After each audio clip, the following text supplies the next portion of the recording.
You know that moment when someone says you just need to love yourself more and everything in you tightens? Not because you don't want to, but because it feels impossible, maybe even a little nauseating. If self love feels cringy, confusing, or completely out of reach after what you've been through, this episode is for you. Hey there, and welcome to Beyond Survival, a Pathway to Peace. I'm your host, Naomi Stanchfield.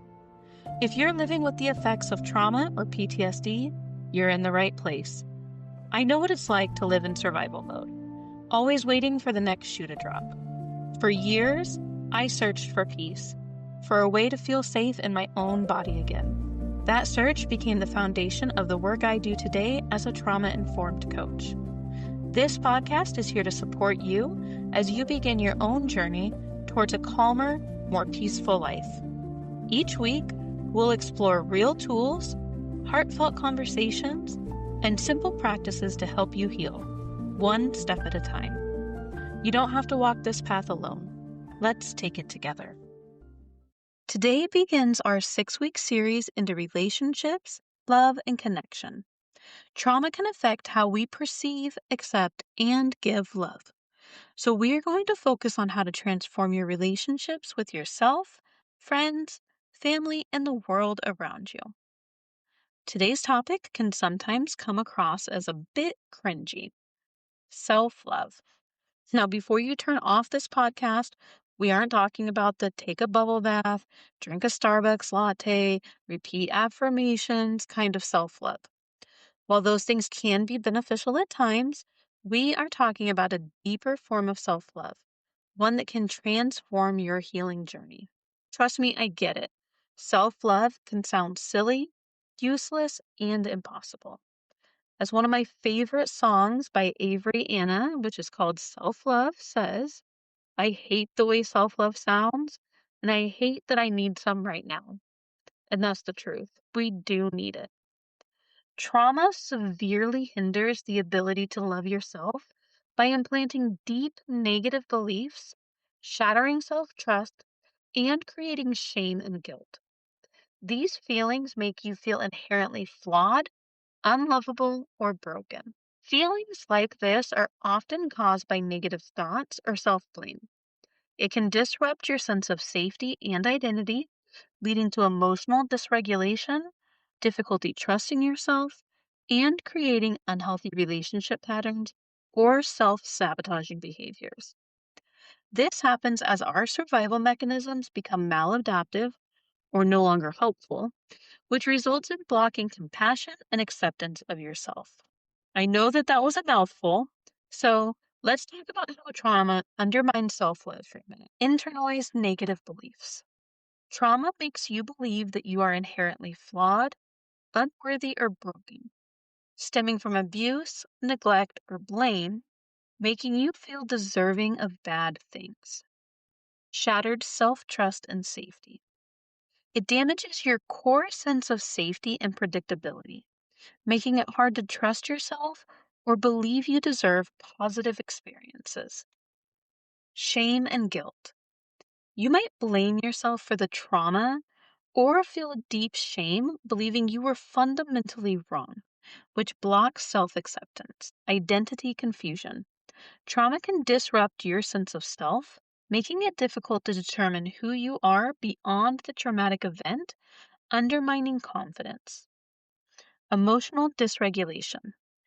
Difficulty managing intense emotions like anger, fear, or sadness, or feeling numb can disconnect you from your inner self and prevent healthy expression. Maladaptive coping. Survival strategies like emotional shutdown or people pleasing become ingrained habits that prevent genuine connection and self-compassion. The result of all of this is that the lack of self-love lowers your self-esteem, making you more vulnerable to unhealthy relationships or behaviors that reinforce the initial trauma. It's an unhealthy cycle that continues to show up in your life over and over again until you start to love yourself.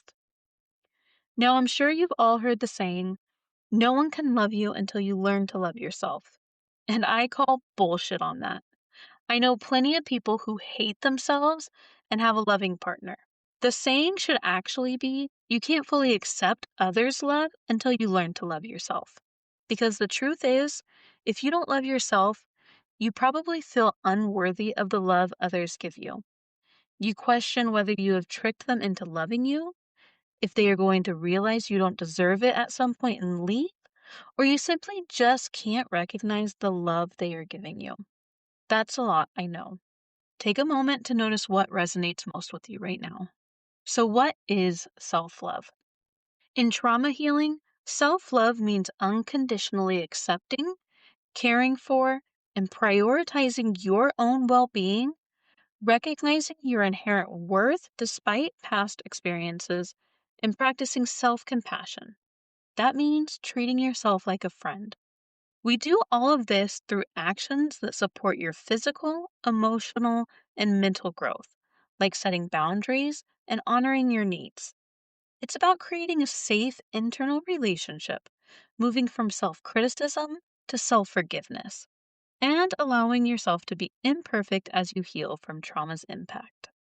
Now, I know with social media, the terms self love and self care get thrown around a lot, and it can feel confusing what it actually is, how it might help, and how we are supposed to go about implementing it into our lives in a meaningful way. First of all, there is a difference between performative self care and true self love as embodied safety. The basic difference between performative self care and true self love as embodied safety lies in the motivation and the felt experience. Performative self care is typically what you see on social media. It is often aesthetic actions designed for validation or to meet an expectation of being productive and active in your physical and mental health. True self love as embodied safety is a felt experience of trust, peace, and nervous system regulation that allows you to feel secure in your own skin, regardless of how it appears to others. In order to truly love yourself, you need to focus on true self love as embodied safety. And that starts with self compassion. Like I mentioned earlier, trauma can diminish or completely destroy our ability to have self compassion. The problem with lacking self compassion is that it typically leads us to criticize ourselves. Self criticism often looks like berating ourselves when we mess up or just talking poorly to ourselves in general. When we constantly are telling ourselves things like, I'm so stupid, or I always mess up, our brain believes these things as the truth. This is because our brain doesn't know the difference between a real threat and a perceived threat, and it doesn't know the difference between the truth and what we tell it. I recently heard someone on a podcast say, everything after I am is true. And that really struck home for me. The science behind all of this is that when we criticize ourselves, this activates our amygdala, which is our brain's threat detection system, and it floods our body with cortisol, which is the stress hormone. This causes our prefrontal cortex, the part of your brain that is used for logic, problem solving, and learning, to completely shut down. This sends us into a fight or flight mode of shame. The good news is, when we practice self compassion, it tells our brain that we are safe.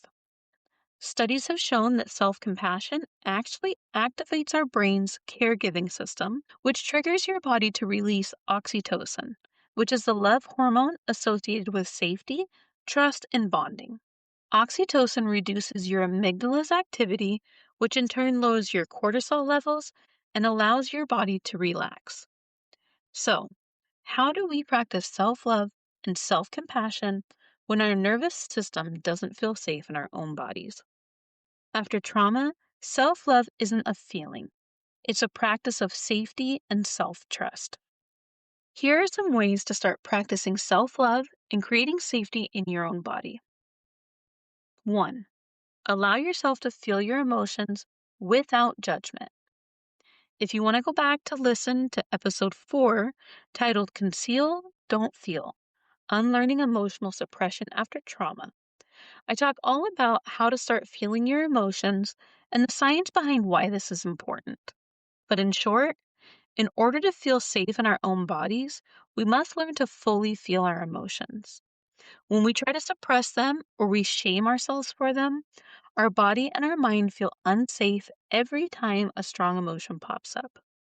When we start allowing ourselves to fully feel our emotions without judgment, our body and our minds learn that emotions are safe.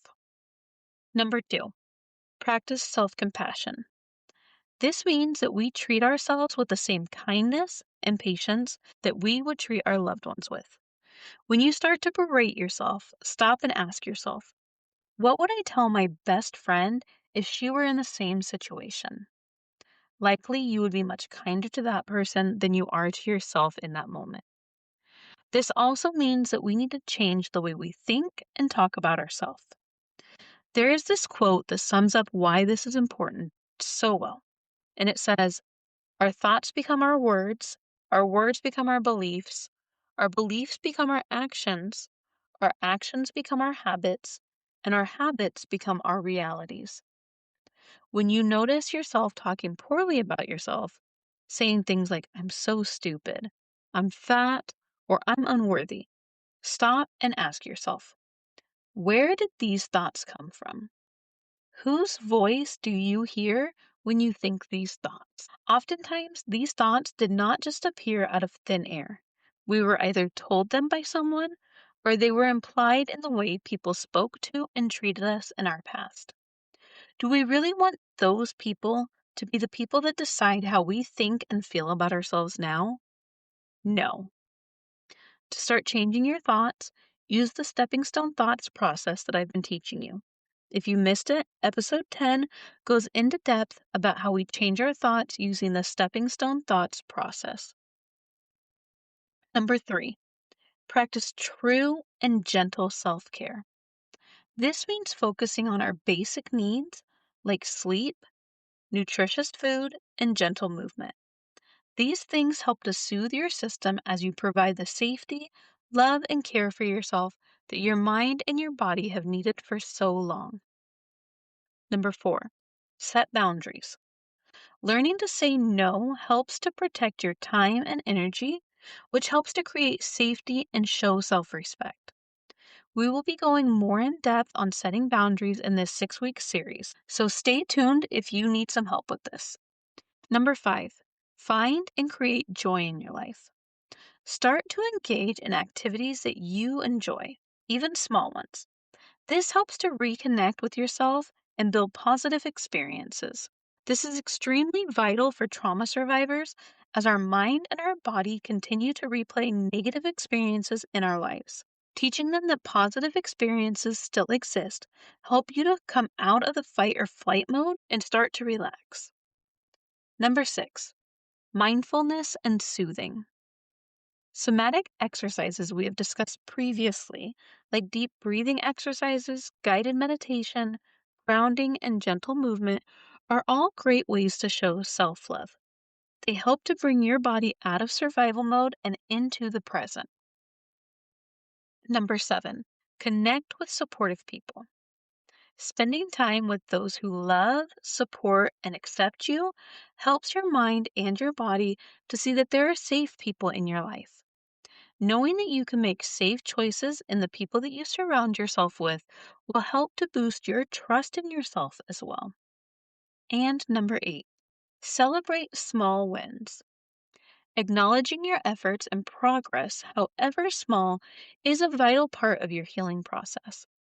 I talked about this in our New Year's resolutions podcast, which was episode 6. When we celebrate wins, we reinforce the neural pathways that support goal achievement. We are literally training our brains to keep going. For trauma survivors, celebration also counters the negative self-talk and self-criticism we are so prone to.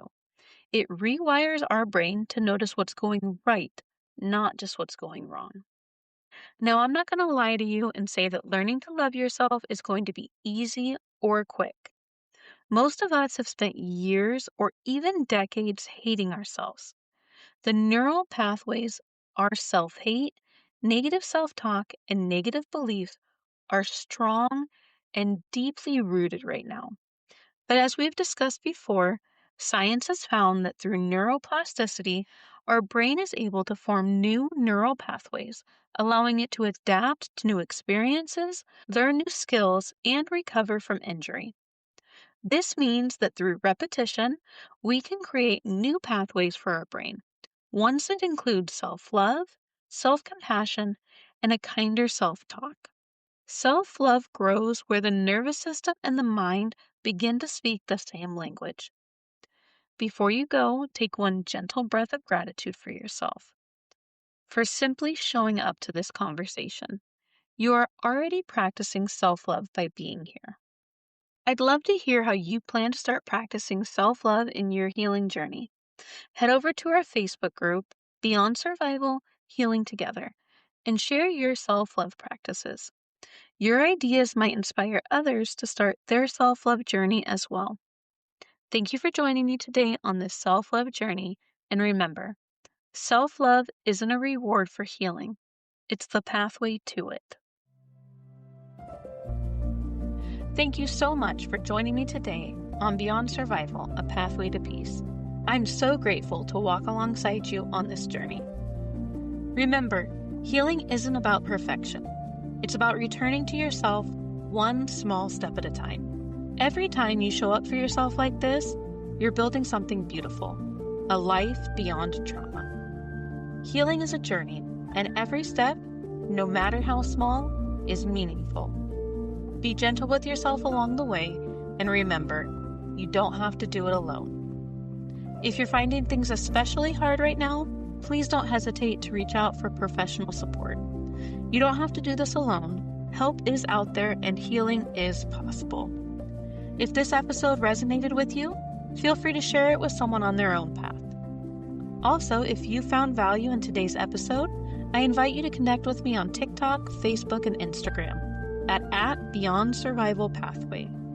There, you'll find more insights, encouragement, and community support. Don't forget to subscribe to this podcast so you'll be with us for the next part of the journey. And consider joining our Facebook book club, Beyond Survival, Healing Through Stories.